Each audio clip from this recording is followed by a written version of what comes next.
नमस्कार, मी शीतल राजे शिर्के. लोकवृत्तमध्ये तुम्हा सर्वांचे स्वागत. पाहूया आजच्या ठळक घडामोडी.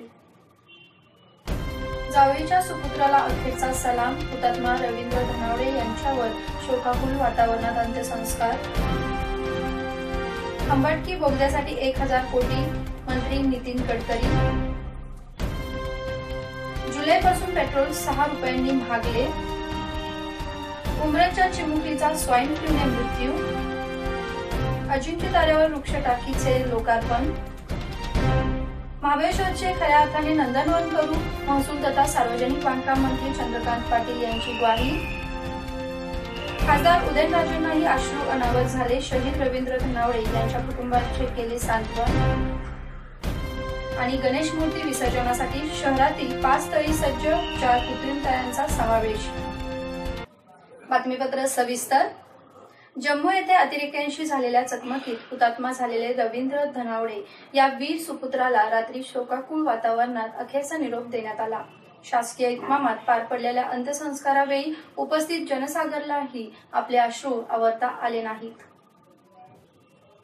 जम्मू काश्मीर येथे दहशतवादी हल्ल्यात हुतात्मा झालेले जावळीचे सुपुत्र रवींद्र धनावडे यांचे पार्थिव दुपारी पुण्याच्या लोहगाव विमानतळाच्या इथे आले. या ठिकाणी त्यांना शासकीय इतमामात मानवंदना देण्यात आली. तेथून वाहनाने त्यांचे पार्थिव त्यांच्या मूळ गावी कुडाळ येथे आणण्यात आले. यावेळी धनावडे यांच्या कुटुंबियांनी केलेला आक्रोश मन हेलावून टाकणारा होता. रात्री 8 वाजण्याच्या दरम्यान सजविलेल्या वाहनातून त्यांच्या पार्थिवाची मिरवणूक काढण्यात आली. रात्री उशिरा हुतात्मा धनावडे यांच्या पार्थिवावर शासकीय इतमामात अंत्यसंस्कार करण्यात आले. यावेळी हुतात्मा रवींद्र धनावडे यांच्या कुटुंबियांचा आणि त्यांच्या माऊलीचा आक्रोश मन हेलावून टाकणारा होता. रवींद्र आज आपल्यात नाही हे दुःख कुटुंबियांबरोबरच प्रत्येकाच्या मनावर होते. घराचा करता सरता माणूस गेल्याचं दुःख येथील प्रत्येकाच्या चेहऱ्यावर प्रकर्षाने जाणवत होते. ज्या माऊलीने लहानाचा मोठा केला, देश सेवेसाठी मोठ्या मानाने देशाच्या सरहद्दीवर ज्या रवींद्रला पाठवले, त्या रवींद्रचा अभिमान साऱ्या घराला आणि गावाला होता. मात्र आज तो हुतात्मा झाल्याचे कळताच साऱ्या परिसरावर शोककळा पसरली. रवींद्र धनावडे यांच्या आईचं दुःख या साऱ्यांपेक्षा मोठं होतं. म्हणून येथे आज उपस्थित असणाऱ्या प्रत्येकाला त्या माऊलीच्या दुःखानं हेलावून सोडलं होतं.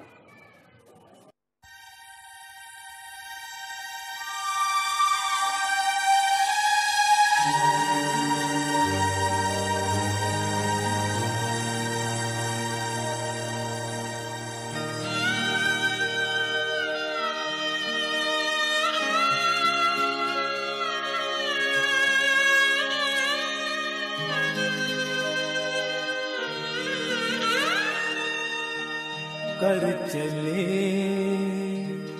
हम फिदा, जानो तन साथियों, अब तुम्हारे हवाले वतन साथियों.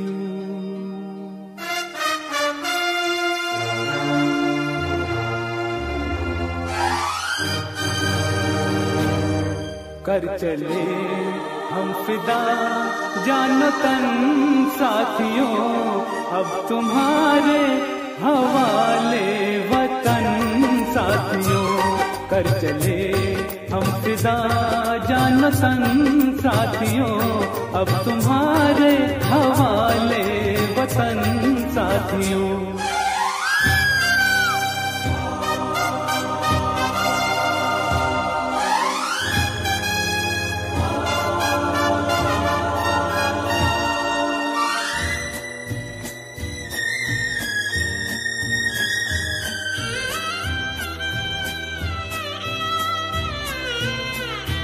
सांस थमती गई, नब्ज जमती गई, फिर भी बढ़ते कदम को न रुकने दिया. कट गए सर हमारे तो कुछ गम नहीं, सर हिमालय का हमने न झुकने दिया. मरते मरते रहा बाकपन साथियों, अब तुम्हारे हवाले वतन साथियों. कर चले हम फिदा जानो तन साथियों, अब तुम्हारे हवाले वतन साथियों।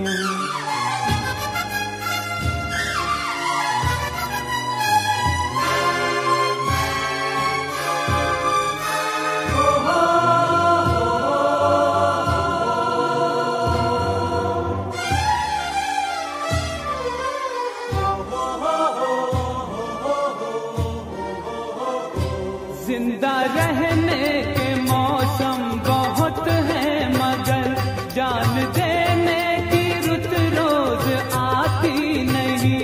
हुस्न और इश्क दोनों को रुसवा करे वो जवानी जो खून में नहाती नहीं। आज धरती बनी है दुल्हन साथियों, अब तुम्हारे हवाले वतन साथियों। कर चले हम फिदा जान तन साथियों, अब तुम्हारे हवाले वतन साथियों।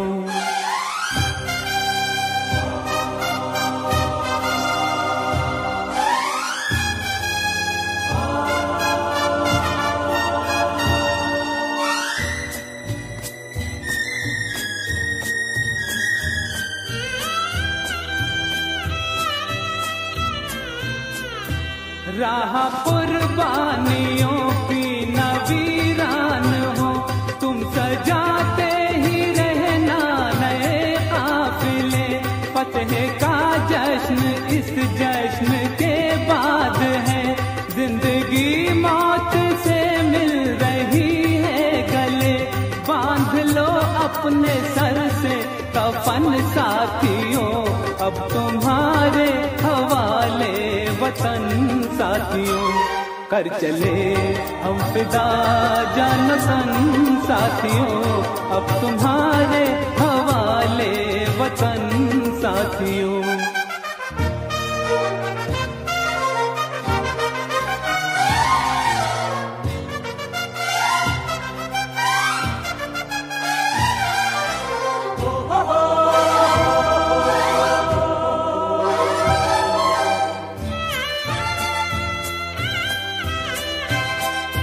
खींच दो अपने मुंह से जमीन पर लकीर, इस तरफ आने पाए न रावण कोई।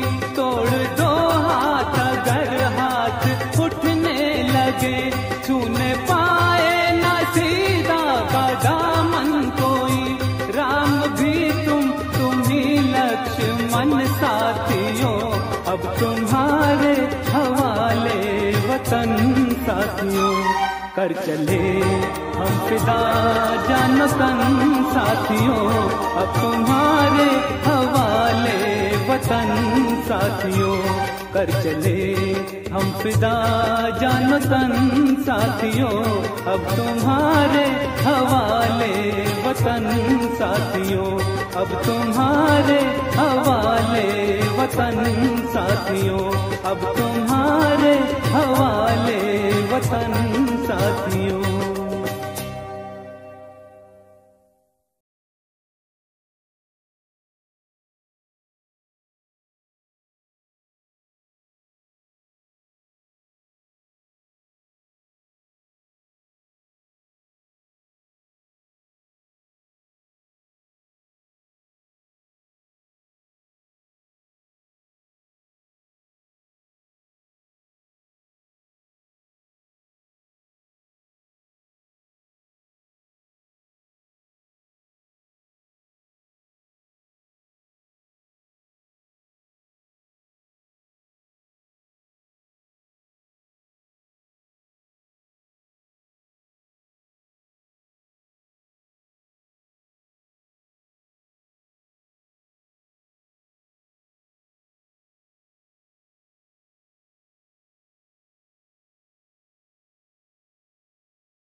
राज्याच्या अंतर्गत आणि बाह्य अशा प्रकारचा देशावर एक संकट उद्भवत आहे आणि आजच्या ह्या संकटाच्या समयी सातारा जिल्ह्यातले अनेक वीर या देशाच्या रक्षणासाठी आपलं प्राण बलिदान करतात। रवींद्र धनावडे एक अशा प्रकारचा शूरवीर आणि या असलेल्या अतिरेकी हल्ल्याच्या माध्यमातून त्यांनी आपलं बलिदान दिलं। या मातीसाठी जावली तालुका नेहमी अग्रेसर राहिलेला आहे। शहीद उमरेपासून अनेक शूरवीर जवानांनी या असलेल्या भूमीच्या रक्षणासाठी आपल्या प्राणाची आहुती दिली आहे। रवींद्र धनावडे त्यांच्या असलेल्या कुटुंबाच्या पाठीमागे सरकार शासन सर्व राहील। मी सुद्धा त्या आपल्या जावलीच्या सुपुत्राला सलाम करतो आणि त्याच्या या कार्याची आठवण ठेवून निश्चितपणाने तालुका पूर्णपणाने महाराष्ट्र त्यांच्या पाठीमागे आहे हे दिसून येईल आणि त्यांचं बलिदान व्यर्थ जाणार नाही। झेड पडलीचा या अतिरेकाचा समूळ निष्ठा करण्याची भूमिका देशाच्या प्रमुखांनी घ्यावी आणि या एकदाच अशा प्रकारचं धाड हल्ला करणाऱ्यांचा बंदोबस्त करावा अशी या ठिकाणी इच्छा व्यक्त। जावळी तालुक्याचे सुपुत्र तसेच सातारा जिल्ह्याचे सुपुत्र रवींद्र धनावडे यांचं देश रक्षणासाठी सेवा बजावत असताना वीरमरण त्यांना प्राप्त झालं। त्यांचा पार्थिव आता थोड्याच वेळात या ठिकाणी मेळा इथे येत आहे आणि सगळं संपूर्ण जावळी तालुक्यातले सर्व महिला आबालवृद्ध सगळे शोकाकुल वातावरणामध्ये इथं मेळ्यामध्ये या आपल्या वीर तरुणाच्या या मुलाच्या दर्शनासाठी इथून थांबले। सगळीतलं ते जावळीतलं 6वं हुतात्म्य आहे। त्याच्या आधी जावळी तालुक्यानं 5 हे 6 असे हुतात्मे देशासाठी कर्तव्य बजावत असताना बलिदान केलेलं आहे आणि जावळीला शौर्याची जी एक परंपरा आहे ती आज रवींद्र धनावडे यांच्या माध्यमातून कायम राहते। मी जावळी तालुक्याचा आमदार म्हणून माझ्या मतदारसंघाच्या वतीनं माझ्या कुटुंबाच्या वतीनं त्याला तशी रवींद्र धनावडे यांना आदरांजली वाहतो आणि त्यांची आठवण त्यांचं बलिदान ही जावळीतली जनता आणि जोपर्यंत आमच्या श्वासात श्वास आहे तोपर्यंत विसरणार नाही हेच या निमित्तानं सांगतो। पुणे सातारा रस्त्यावरील खंबाटकी घाटासाठी 1000 कोटी रुपये खर्चून नवीन बोगदा बांधला जाणार आहे। तसेच पुणे जिल्ह्यात 13 ठिकाणी रेल्वे उड्डाणपुलाला मान्यता देण्यात आली आहे असे केंद्रीय रस्ते महामार्ग मंत्री नितीन गडकरी यांनी सांगितले। पुणे जिल्ह्यातील विविध कामांसाठी सुमारे 16,430 कोटी रुपयांच्या पॅकेजची त्यांनी माहिती दिली। यामध्ये आळंदी पंढरपूर पालखी मार्गाचे विस्तारीकरण, संत तुकाराम पालखी मार्ग, वासुंदे बारामती ते फलटण, पुणे नाशिक महामार्ग, भोर शिरवळ लोणंद वाठार सातारा मार्ग, तळेगाव जंक्शन, चाकण शिक्रापूर, न्हावरा चौक फुला चौक यांना जोडणारा महामार्ग, धार्मिक पर्यटन स्थळांना जोडणारा सरळगाव भीमशंकर वाडाखेड आदी रस्त्यांचा समावेश आहे। चांदणी चौक येथील नियोजित पुलाचा कोनशिला समारंभ झाला त्यावेळी ते बोलत होते।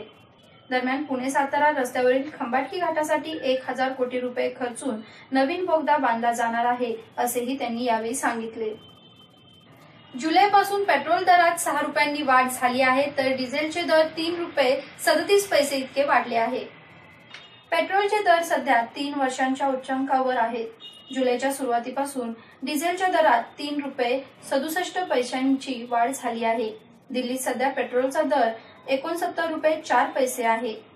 ऑगस्ट 2014च्या दुसऱ्या पंधरवड्यानंतरचे हे सर्वसाधारण दर आहेत।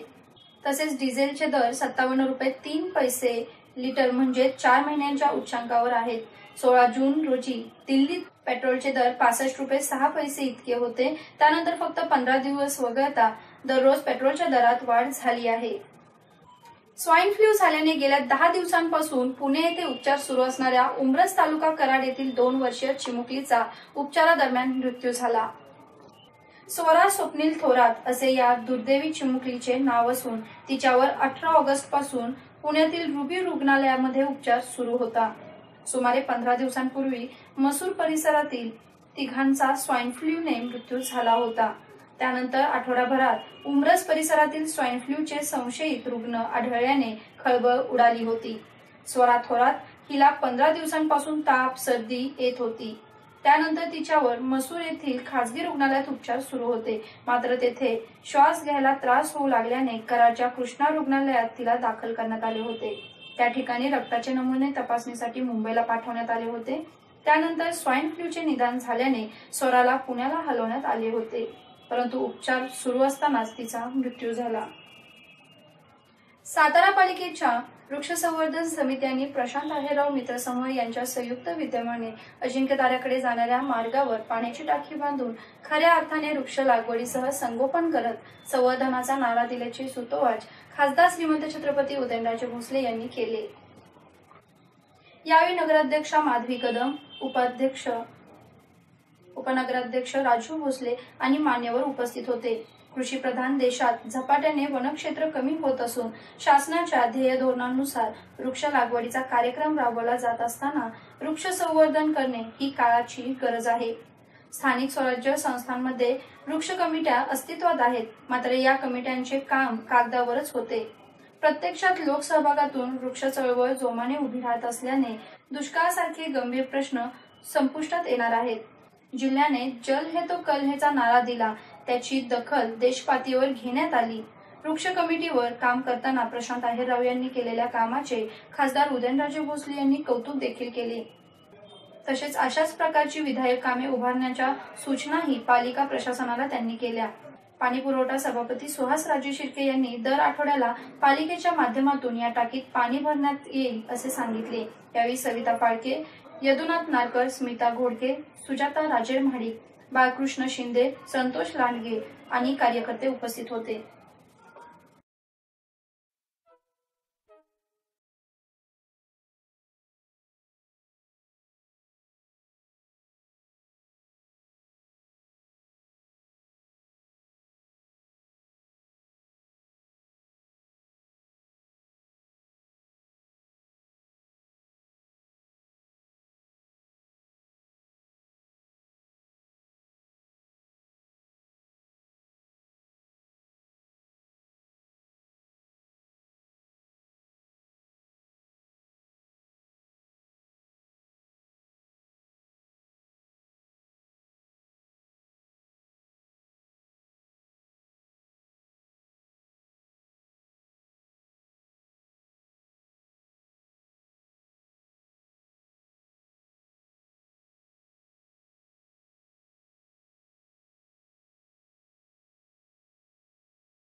आता आपण आमचे सगळ्यांचे लाडके नेते श्रीमंत छत्रपती उदयनराजे भोसले यांच्या हस्ते वृक्षारोपणाचा एक कार्यक्रम केलेला आहे। त्याच्या आधी नगरपालिकेकडून जवळजवळ 2200 झाडं लावून झालेले आहेत आणि या मंगळाईच्या पठारावर 300 झाडं लावली जात आहेत आणि हाच कार्यक्रम असाच चालू राहील। आणखी जिथं जिथं म्हणून आपण झाडे लावू शकू तर त्या सगळ्या ठिकाणी झाडं लावण्यात येतील आणि एक पर्यावरण पूरक सातारा निर्माण करायचा आमचा प्रयत्न असेल। तर यावेळी सर्व सातारकरांची मदतीची सहभागाची आम्हाला गरज आहे आणि सगळेजण मिळून एक चांगला हरित सातारा बनवूया हीच मी यावेळी अपेक्षा करेन। जय हिंद, जय महाराष्ट्र। सातारा शहरामध्ये श्रीमंत छत्रपती उदयनराजे भोसले व सातारा विकास आघाडीच्या माध्यमातून वृक्ष कमिटीच्या माध्यमातून शहरामध्ये विविध ठिकाणी तरुण मंडळींनी वृक्षारोपणाचे कार्यक्रम घेतले। ते वृक्ष लावल्यानंतर ते वृक्ष जगवण्याचं काम सुद्धा तेवढ्याच प्रमाणात ह्या सर्वांनी सातत्याने घेतले पाहिजे। आमचे आयरराव यांनी त्यांच्या मित्रमंडळींनी मिळून पाण्याची टाकी इथं बांधलेली आहे आणि त्या टाकीच्या माध्यमातून हे वृक्षला वेळोवेळी पाणी देऊन इतरही झाडांना पाणी देऊन ती झाडं जगवण्याचं काम करण्यात येणार आहे। सर्व संघटनांनी, सर्व सातारा शहरातल्या नागरिकांनी आपणही स्वतःहून सहभाग घेऊन जास्तीत जास्त झाडं लावून आपला सातारा हरित क्रांती करावा एवढं बोलून माझी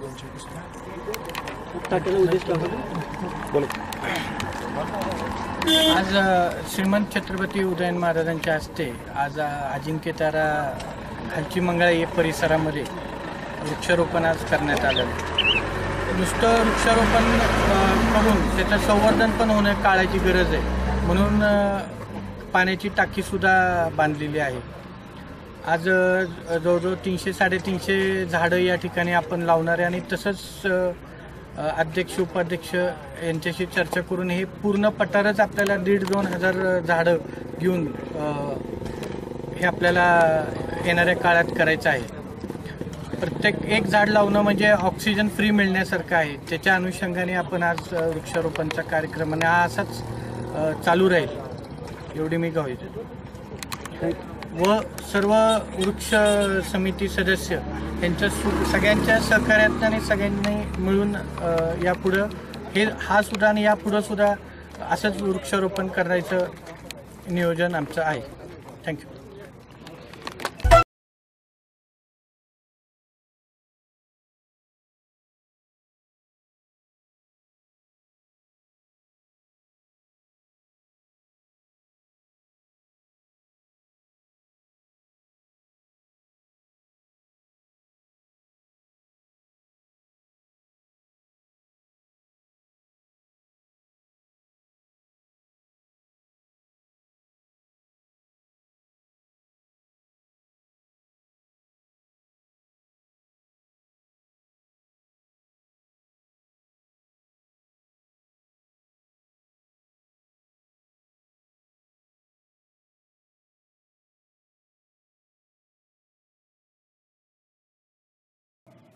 वेनालेक सुशोभीकरण, शहरातील अंतर्गत रस्ते यासह विविध विकास कामांना राज्य सरकार सर्वतोपरी सहकार्य करेल अशी ग्वाही राज्याचे महसूल तथा सार्वजनिक बांधकाम मंत्री चंद्रकांत पाटील यांनी दिली। महाबळेश्वर नगरपालिकेच्या वतीने बांधण्यात आलेल्या हिंदू स्मशानभूमीचे उद्घाटन व लोकार्पण सोहळा व सिटी सर्व्हेलन्स सिस्टीमचा शुभारंभ राज्याचे महसूल तथा सार्वजनिक बांधकाम मंत्री चंद्रकांत दादा पाटील यांच्या हस्ते पार पडला। यावेळी झालेल्या समारंभात ते बोलत होते। व्यासपीठावर आमदार मकरंद पाटील, शशिकांत शिंदे आदी मान्यवर उपस्थित होते। प्रारंभी हुतात्मा जवान रवींद्र धनावडे व माजी आमदार विदा भिलारे यांना श्रद्धांजली वाहिली। हुतात्मा जवानाच्या कुटुंबियांच्या दुःखात सहभागी आहोत। त्यांच्या मुलाच्या शिक्षणाची सर्व जबाबदारी शासन घेणार आहे। केंद्र व राज्य शासनाच्या आर्थिक मदतीबरोबरच पुढील कोणत्याही अडचणी सोडवण्यासाठी शासन कटिबद्ध असल्याचेही त्यांनी यावेळी सांगितले। स्मशानभूमी म्हटलं की आपल्यासमोर एक वेगळेच चित्र उभे राहते, परंतु याला महाबळेश्वरच्या स्मशानभूमीला भेट दिल्यानंतर तडा गेला, कारण येथील स्मशानभूमीला भेट दिल्यानंतर आपण स्मशानभूमीमध्ये आहे असे वाटत नाही। एखाद्या पर्यटन स्थळाला भेट देत असल्याचा भास मला झाला। स्मशानभूमीच्या रूपाने येथे अत्यंत सुंदर व देखणी वास्तू उभी राहिली आहे। ही स्मशानभूमी भविष्यात येथील एक पर्यटन स्थळ म्हणून लौकिक मिळवेल असा विश्वासही चंद्रकांत दादा पाटील यांनी व्यक्त केला। शहीद जवान रवींद्र धनावडे यांच्या कुटुंबियांचे सांत्वन करताना खासदार उदयनराजे भोसले यांचेही अश्रू अनावर झाले. छत्रपती शिवाजी महाराजांचे थेट 13वे वंशज आणि सातारचे खासदार उदयनराजे भोसले हे कठोर, निडर व बेधडक स्वभावासाठी प्रसिद्ध आहेत. मात्र तेच उदयनराजे किती संवेदनशील आहेत, हळव्या हृदयाचे आहेत याचा प्रत्यय मोहाट येथे आला. शहीद रवींद्र धनावडे यांचे पार्थिव त्यांच्या घरी मोहाट येथे आले तेव्हा वातावरण गहिवरून गेले होते. सारा जावळी तालुका गलबलून गेला होता. पार्थिवाचे दर्शन घेताना कुटुंबाने हंबरडा फोडला होता. 12 वर्षाची श्रद्धा मोठमोठ्याने रडत होती. तरणी-ताटी पोरं मोठ्याने रडत होती. मायमाऊली कोसळून पडत होत्या. हे सारे दृश्य एका कोपऱ्यात उभा राहून एक माणूस पाहत होता. हा माणूस आतून बाहेरून हादरून गेल्यासारखा अस्वस्थ चक्रा मारत होता. हा माणूस कोणी सामान्य नव्हता. ते होते खासदार उदयनराजे भोसले. श्रद्धाचा हंबरडा त्यांना पाहवत नव्हता. ते अनेकदा कुटुंबाच्या जवळ जात पुन्हा माघारी येत होते. त्यांना कुटुंबाची कशी समजूत काढावी हे समजत नव्हते. कुटुंबाचा आक्रोश पाहून उदयनराजेही गलबलून गेले. त्यांचा संयम संपला. बाण सुटू लागला. श्रद्धाला जवळ घेऊन, ताई तू रडू नको, मी आहे, काळजी करू नको असे म्हणताना उदयनराजे ढसाढसा रडू लागले. राज्यातील जनतेने आजवर उदयनराजे यांना लढताना, बेडर वागताना पाहिले. मात्र जावळीचा वाघ अतिरेक्यांशी लढताना शहीद झाल्यानंतर कोलमडून पडलेले कुटुंब पाहताना हेच बेडर, निडर उदयनराजे गहिवरून गेले आणि रवींद्र धनावडे यांच्या कुटुंबियांच्या आक्रोशाने त्यांच्यातला कठोर नेताही रडू लागला. उदयनराजे भोसले यांच्यातील संवेदनशील माणूस या घटनेमुळे देशाला दिसला. शहरात घरगुती व सार्वजनिक मंडळांच्या गणेश मूर्तींचे उत्साहात प्रतिष्ठापना करण्यात आली आहे. तसेच या सर्व गणेश मूर्त्यांचे शहरातील विविध 5 ठिकाणच्या तळ्यांमध्ये विसर्जन करण्यात येणार आहे. त्यामध्ये 4 कृत्रिम तलावांचे समावेश आहे. शहरातील घरगुती व सार्वजनिक गणेश मंडळांच्या मूर्तीचे विसर्जन याही वर्षी पालिकेच्या वतीने उभारण्यात आलेल्या कृत्रिम तलावात करण्यात येणार आहे. विसर्जनासाठी पालिकेने 4 कृत्रिम तलावांची निर्मिती केली आहे. यापैकी गोडवली, हुतात्मा स्मारक व दगडी शाळा परिसरातील कृत्रिम तळ्याचे काम जवळपास पूर्ण होत आहे. मोती तळ्याच्या समोर असलेल्या पालिकेच्या जलतरण तलावातही यावर्षी घरगुती गणेश मूर्तींचे विसर्जन केले जाणार आहे. या तलावात जवळपास 7.5 लाख लिटर पाण्याची गरज भासत असून तलाव भरण्यासाठी पाणी सोडण्यात आले आहे. शाडू मातीचा पाण्यावर परिणाम होऊ नये यासाठी पालिकेच्या वतीने तलावात ब्लिचिंग पावडरची फवारणी देखील करण्यात आली आहे. पुन्हा एकदा पाहूयाच्या ठळक घडामोडी. जावळीच्या सुपुत्राला अखेरचा सलाम. हुतात्मा रवींद्र धनावडे यांच्यावर शोकाकुल वातावरणात अंत्यसंस्कार. खंबाटकी बोगद्यासाठी 1000 कोटी, मंत्री नितीन गडकरी. जुलैपासून पेट्रोल 6 रुपयांनी महागले. उमरच्या चिमुकलीचा स्वाईन फ्लूने मृत्यू. अजिंक्य ताऱ्यावर वृक्षटाकीचे लोकार्पण. महाबळेश्वरचे खऱ्या अर्थाने नंदनवन करू, महसूल तथा सार्वजनिक बांधकाम मंत्री चंद्रकांत पाटील यांची ग्वाही. खासदार उदयनराजेंनाही अश्रू अनावर झाले. शहीद रवींद्र धनावडे यांच्या कुटुंबाचे केले सांत्वन. आणि गणेश मूर्ती विसर्जनासाठी शहरातील 5 तळी सज्ज, 4 कृत्रिम तळ्यांचा समावेश. हे होते आजचे लोकवृत्त. उद्या पुन्हा भेटूया पुढील बातमीपत्रासह. तोपर्यंत नमस्कार.